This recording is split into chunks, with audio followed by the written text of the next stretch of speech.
Today we're going to talk about how perceptions of the early church changed from the very beginning up until for about the first 100 years.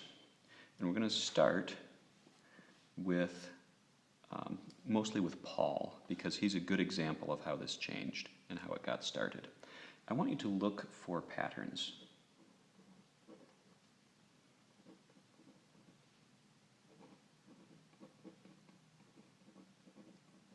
Two patterns in particular.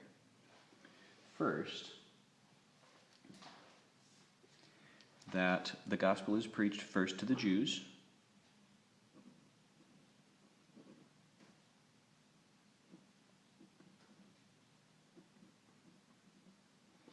and then when all of the Jews who are going to become Christians, okay, that's not quite accurate, but when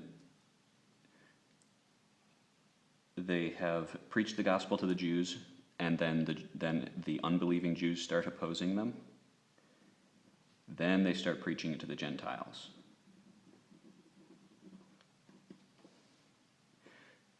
So again, the gospel comes first to the Jews, then the unbelieving Jews start persecuting the church, then they start preaching the gospel to the Gentiles, and then the unbelieving Gentiles start persecuting the church.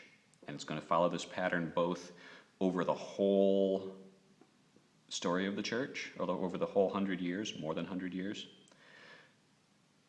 but also in each town they go to. And you'll see this with Paul, especially in Ephesus and Corinth. First he goes to the synagogue, and he preaches to the Jews, and a bunch of them believe. And then those who don't start stirring up riots. And he says, okay, the rest of you Jews wouldn't listen. Now I'm going to the Gentiles. And he does, and a bunch of Gentiles become Christians too. And then the unbelieving Gentiles start stirring up riots. And it's going to follow this same pattern. The other pattern that I want you to notice is, well, first of all, Christianity was still legal at this point in the Roman Empire.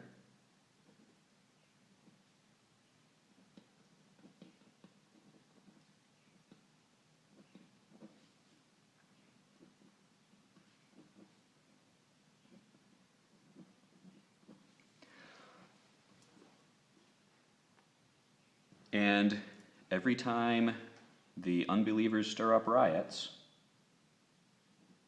whether they're Jews or Gentiles,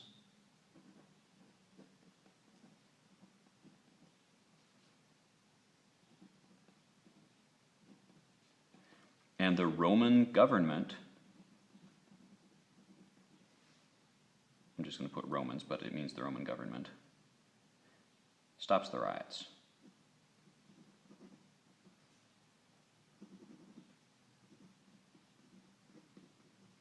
And, in most cases, protect the Christians.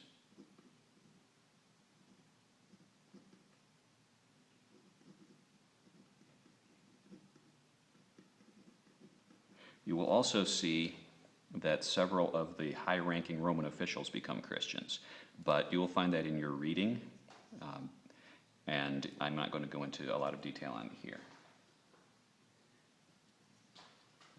So we're going to start right after Paul is converted. You'll read about that. But right after that, we see the Jews in Damascus, because you remember he's sent to Damascus.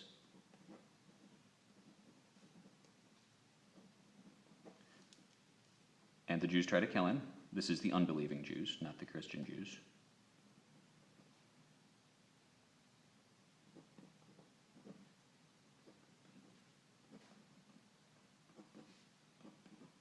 Remember, this Paul is the same Saul of Tarsus who was in charge of the martyrdom of St. Stephen. So,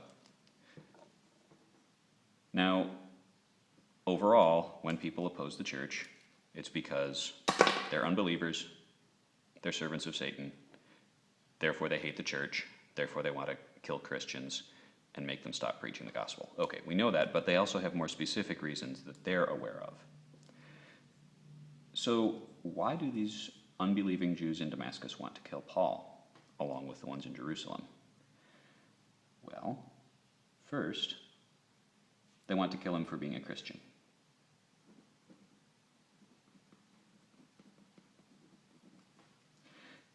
Second, if you remember, he was helping them. He was sent to Damascus in order to arrest Christians. So now the unbelieving Pharisees are going to say, he was one of us, and now he's one of them. He's a traitor.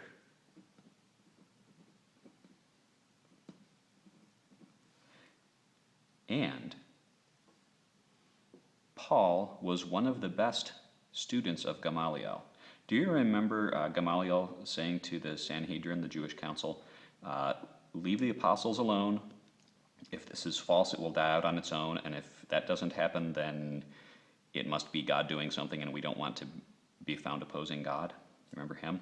He was one of the greatest rabbis and teachers in all of Judaism, in all of the Jewish world, and Paul was his best student,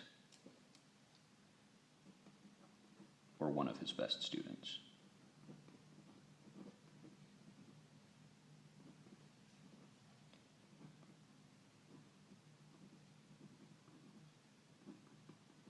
So he's the best student of the best teacher that they have, and therefore he's dangerous. This is not, the way they see it, this is not some ignorant fisherman like Peter or James or John. He's the best student of their best teacher. So they consider him more dangerous because they don't recognize that the teaching is actually from the Holy Spirit, and it's not his skill in argument, although he was skillful in argument, but that's not what's convincing people. But so they think he's the best arguer, the best student of the best teacher, so he's extra dangerous. We have to get rid of him right now. Because again, he's a traitor because he became a Christian. So this is how the unbelieving Jews are seeing Paul.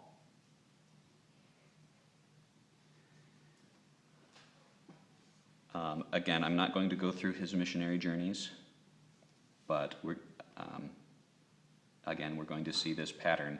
Unbelievers riot, first the Jews, then the Gentiles. Those who don't receive the gospel start rioting against it. The Romans stop the riots and protect the Christians. And we particularly see this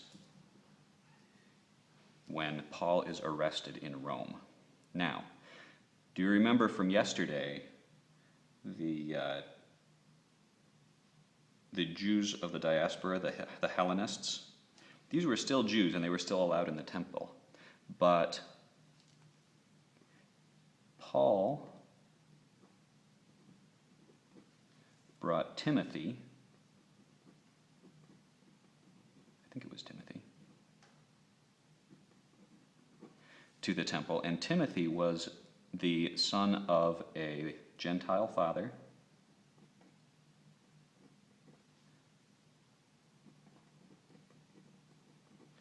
and a Jewish mother.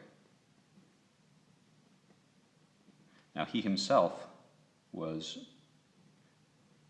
religiously a Jew, and he was circumcised.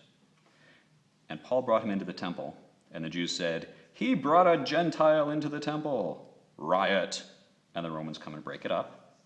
None of the Roman rulers want to judge this case. They say, this is a bunch of Jews arguing about their crazy religion again and starting riots again, and this is really annoying. Knock off the rioting, and we want to ignore you. But this time they can't. They even say, Paul could have been set free, but what did he do? When the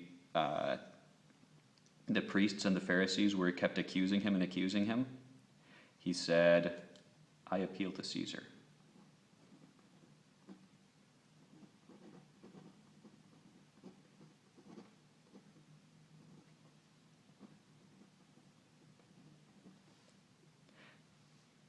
Now, this has gone from a bunch of Jews squabbling over their religion,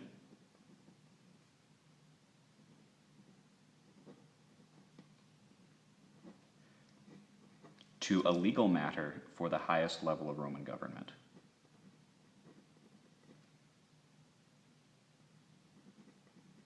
The emperor. Because Paul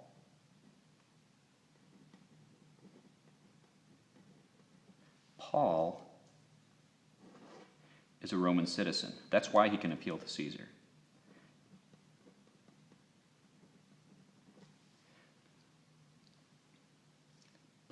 Although he is Jewish, Paul is also a Roman citizen. And when the official, you'll find this again in your reading, when the official is going to have him flogged and ask him questions, basically answer the questions and we'll stop hurting you, Paul says, are you going to flog a Roman citizen? I think it was a tribune, if the tribune had gone ahead and flogged him, he could have been executed for flogging a Roman citizen who had not been condemned. And he says, I bought my citizenship for a lot of money. Paul says, but I was born a citizen, which means that at least his father and maybe his grandfather had also been Roman citizens, which was better than buying it. So Paul can appeal to the emperor because he's a citizen. And this is going to bring, if it hadn't already been coming to the attention of the Roman authorities, this would have done it.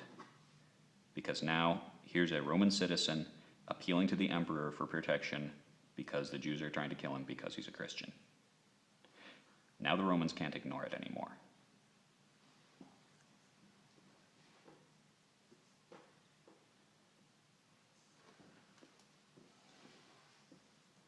You're also going to read about St. Peter being sent by God to Cornelius. Cornelius was a Roman centurion.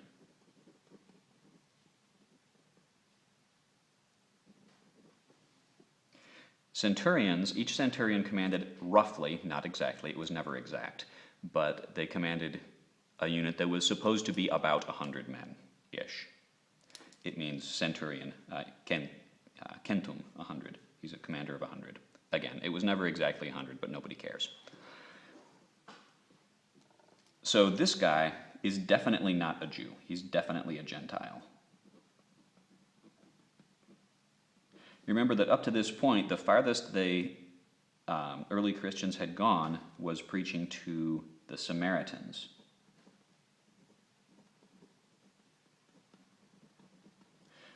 Who were kind of related to the Jews and were descendants of Abraham, so okay, yeah, we don't like them, they're Samaritans, they're not really Jews, but they're not completely Gentiles either. Cornelius is completely a Gentile.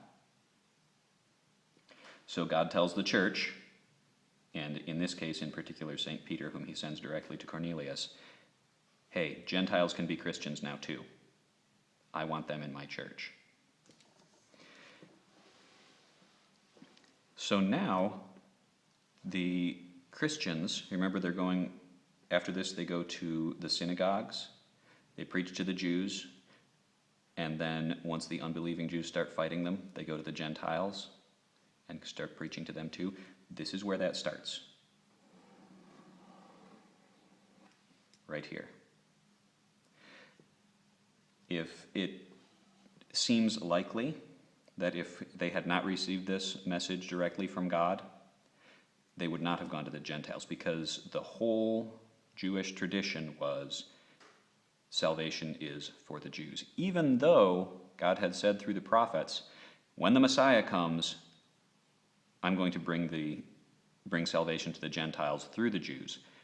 But most of the early Hebrew Christians and Hellenistic Jewish Christians still had the habit of thinking salvation is just for the Jews. And sometimes it takes a lot to break people out of the old ways of thinking. This seems to be an example of that. And clearly God was not going to wait around for them to figure it out themselves. So he said, hey, go preach the gospel to the Gentiles.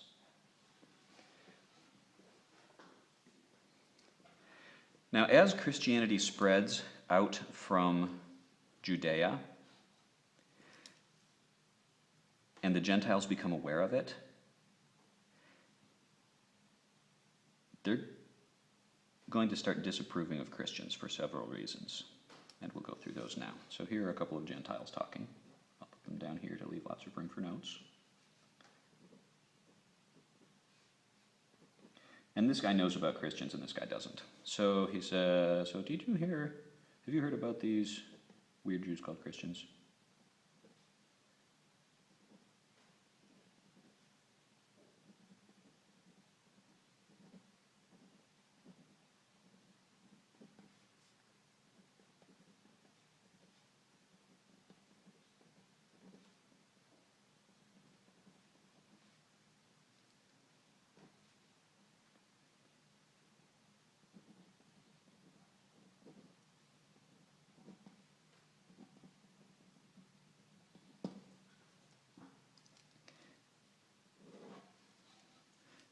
And here are some of the things that Gentiles started to think about Christians.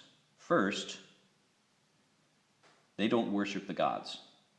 Well, first, we can't see their God.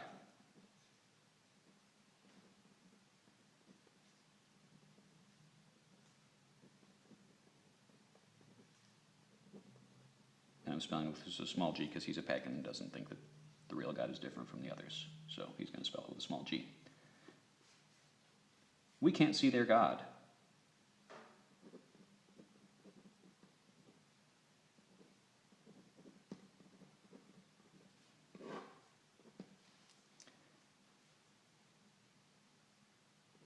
They won't sacrifice to the gods.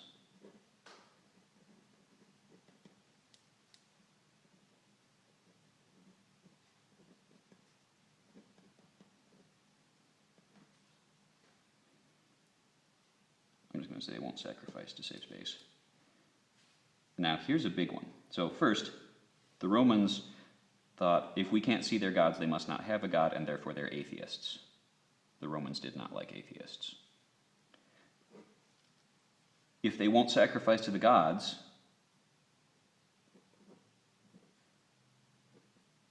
if you don't sacrifice to the gods, according to the pagan Romans, the gods will be angry, and they will bring calamities on everybody, not just the people who didn't sacrifice. If one person neglects the sacrifices, everybody's going to get smacked for it.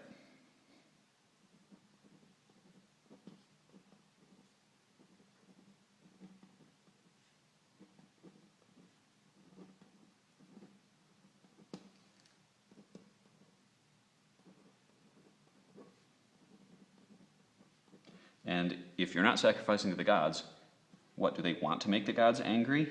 They must hate everyone.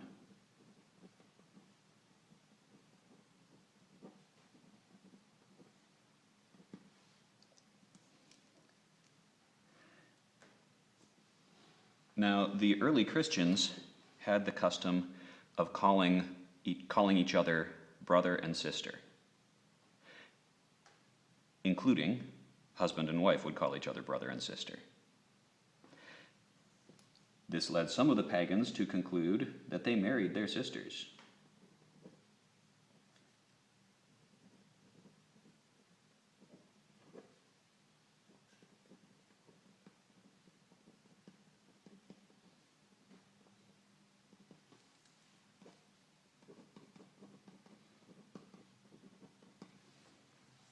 Ew!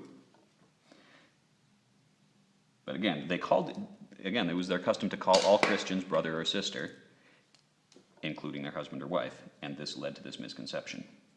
And the Romans, unlike the Egyptians, realized just how gross that is. And so they accused the Christians of that. And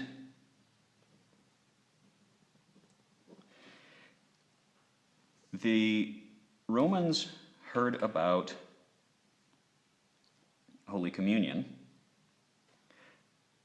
in which we eat the body and drink the blood of Christ. But they didn't get the part about the bread and the wine are the body and blood of Christ. They thought they just completely could not grasp that. So they thought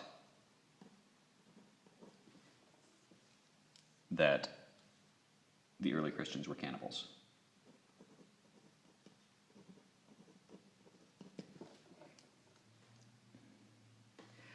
Also, they heard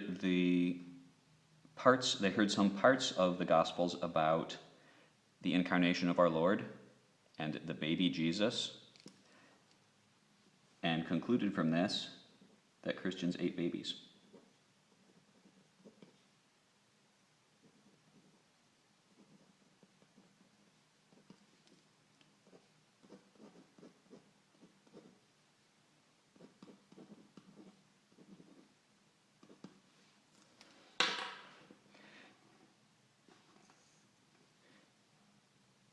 So, because they heard bits and pieces of this, bits and pieces of rumors about Christians, and didn't bother to find out the truth, and wouldn't listen to the Christians when the Christians told them what was actually going on, they concluded they're atheists.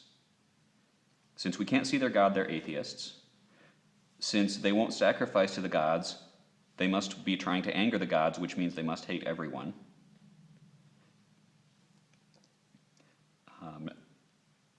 When they heard rumors about communion, they said they're cannibals, and because they think Christians are cannibals, and because Christians speak of the Christ child, they said Christians eat babies. Can you see why they wanted to kill the Christians? Oh, one more thing I forgot.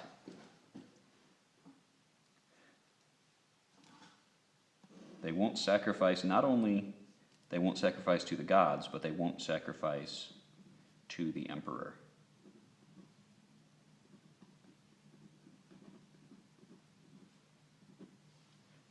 And because they wouldn't sacrifice to the emperor, which was how you proved your loyalty to the Roman Empire,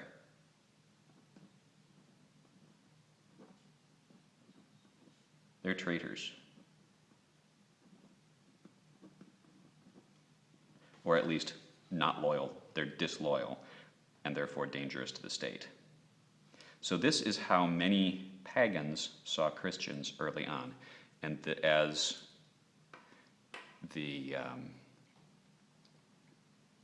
Christianity spread and became more widely known throughout the empire, these rumors spread right along with it.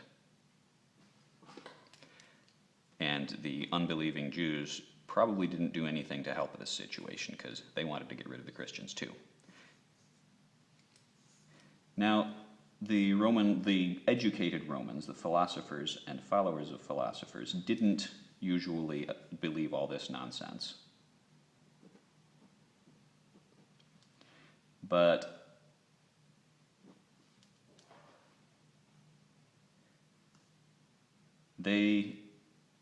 because Christians rejected a lot of the philosophical writings because they were pagan, because they rejected many aspects of Roman culture because they were pagan and immoral, the philosophers thought they're a bunch of ignorant women and slaves.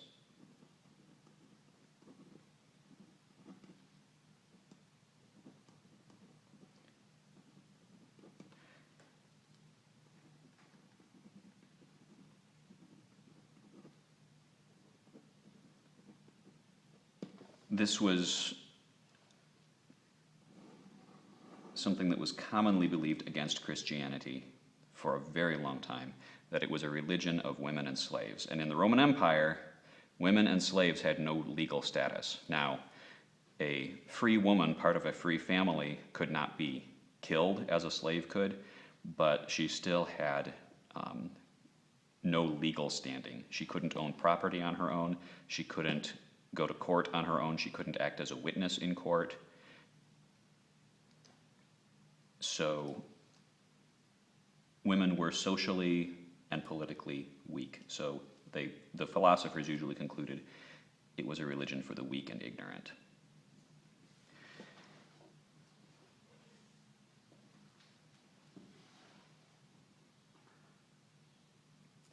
By about AD 100, Christianity was being recognized because most Christians were now Gentiles, and the Jewish Christians were now a very small proportion of the total number of Christians as Christianity spread throughout the empire. Now it started to be seen as a separate religion.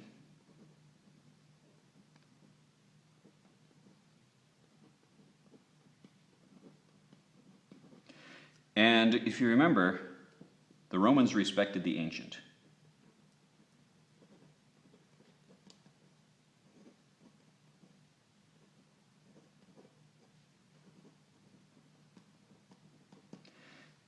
And therefore they were willing to put up with the Jews, because the Jewish religion they recognized as ancient. We respect it for that reason. We think it's crazy, but it's ancient, so we'll respect it and leave them alone. Most of the time. Not when they're being rebellious, not when they're making trouble. In fact, in the 60s AD, I think it was either shortly before or shortly after the Jewish rebellion started that ended in the destruction of the temple. We talked about that several weeks ago. But sometime around then, the Jews and Christians were arguing in Rome. There were a lot of Christians in Rome by this time. And the Jews started rioting. So the Romans just said, okay, you're all Jews. We're sick of your rioting. And they kicked them out of Rome. So now Jews and Christians, or at least Jewish Christians, were kicked out of Rome because the Romans don't like disorder. But, although they respect the ancient, now Christianity is seen as a new religion. A new religion with all these nasty rumors about it.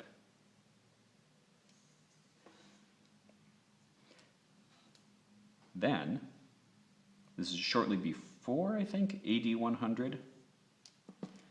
Let's see, it would be in the 70s or around AD 80. Do you remember the fire in Rome?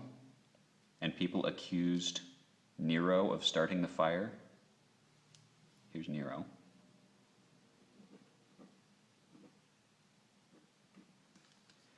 Here are the angry Romans accusing Nero of starting the fire.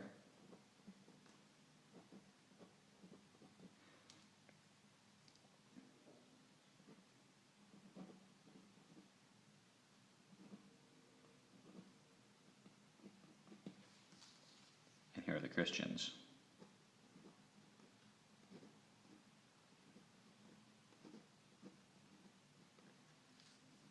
Here's Nero.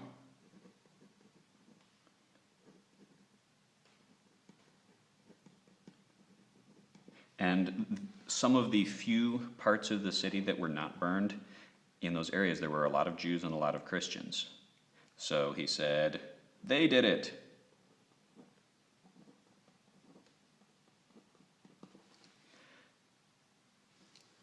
And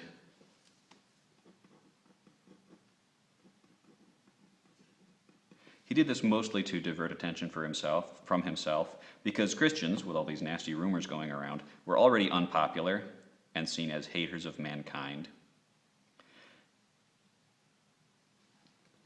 And we've talked about some of the things that Nero did to the Christians, like setting them on fire at night to light up his parties or light up the city.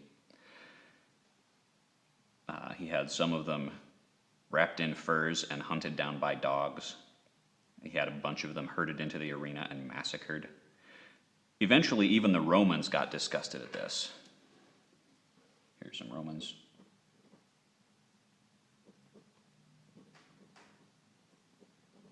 Here's Nero. He even would go out in his chariot in the arena personally go around killing Christians in the arena in front of the crowds. Here's some dead Christians. Some martyrs.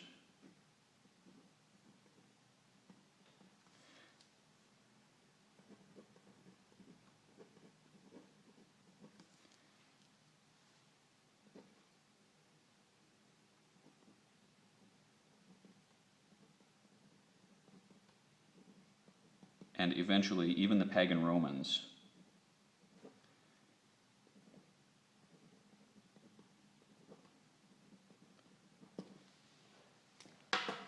realized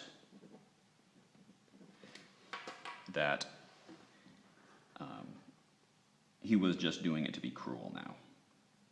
He wasn't punishing them for the fire. Even those who believed that the Christians had started the fire, most people pretty quickly figured out that was a lie. But they hated the Christians anyway. They called them haters of mankind and talked about their abominations, all those nasty rumors. But eventually, even the pagan Romans realized he's not punishing them for any crimes. He's just doing it because he likes hurting people, which was true.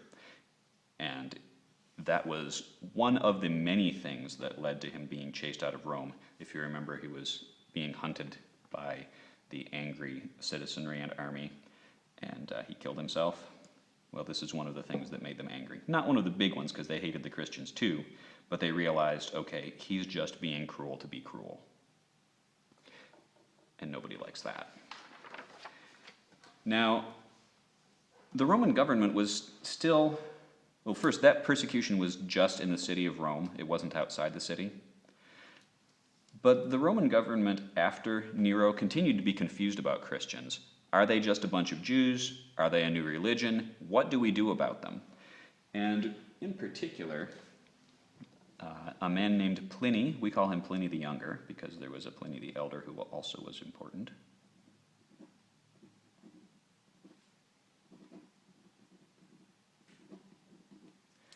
Was governor of Bithynia.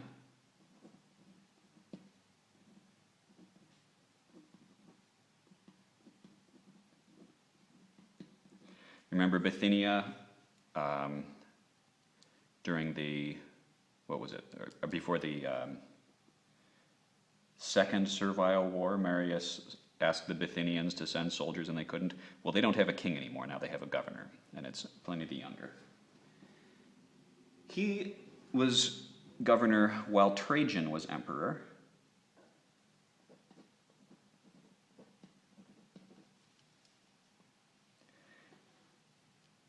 And Pliny knew that Christianity was illegal. And he started arresting Christians because he wanted to do his job and enforce the laws. But he became really confused very quickly. There were a lot of Christians in Bithynia, so many that he said the temples are nearly deserted. This is the pagan temples.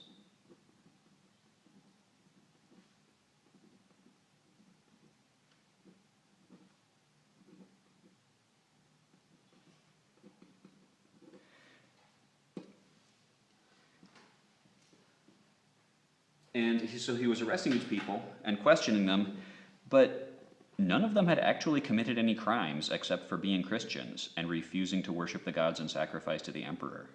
So he would bring them up, he would bring them into court. Here's Pliny. And he would say,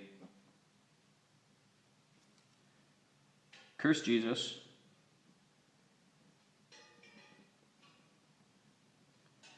And, oops, leave an N in there. Burn incense.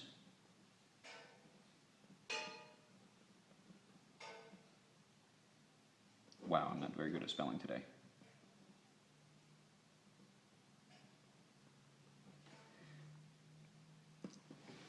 And I'll let you live, I'll let you go." And the Christians would say, "No. We're not going to curse Jesus, and we're not going to worship a man as if he were a god." because there's only one man who is God, and that's Jesus. So he would have them punished, whether he had them killed or flogged or imprisoned. I haven't found a source that says specifically, but punished, whatever he did to them. So he's doing this, and he's thinking, I'll give him a thought bubble.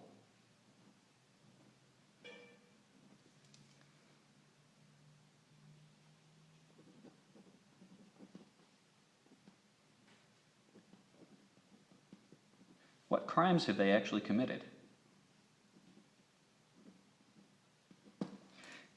So he sends a letter to Trajan. And he says, these Christians, they won't burn incense to you, and they won't curse Jesus, and their religion is illegal, but they're not actually doing anything evil. These rumors about them are all lies. They're not really cannibals, and they're not really atheists, and they pray for you, the emperor, and they pray for me, the governor, even though we're doing nasty things to them, and they take care of the poor, and they live better lives than the pagans in my area. What am I supposed to do with these people? Their religion is illegal, but everything else they do is good.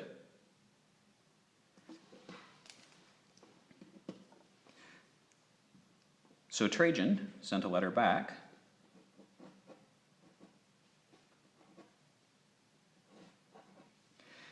And he said, okay, yes, they're not dangerous criminals. They're not actually traitors to the empire. Their only crime is ignoring Roman law.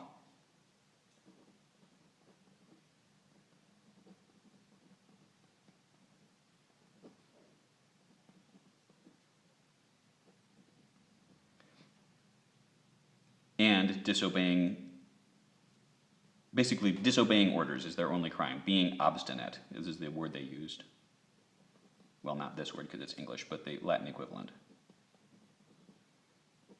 Being obstinate and refusing to do as they're told is their only crime. So don't hunt them. Don't go looking for them.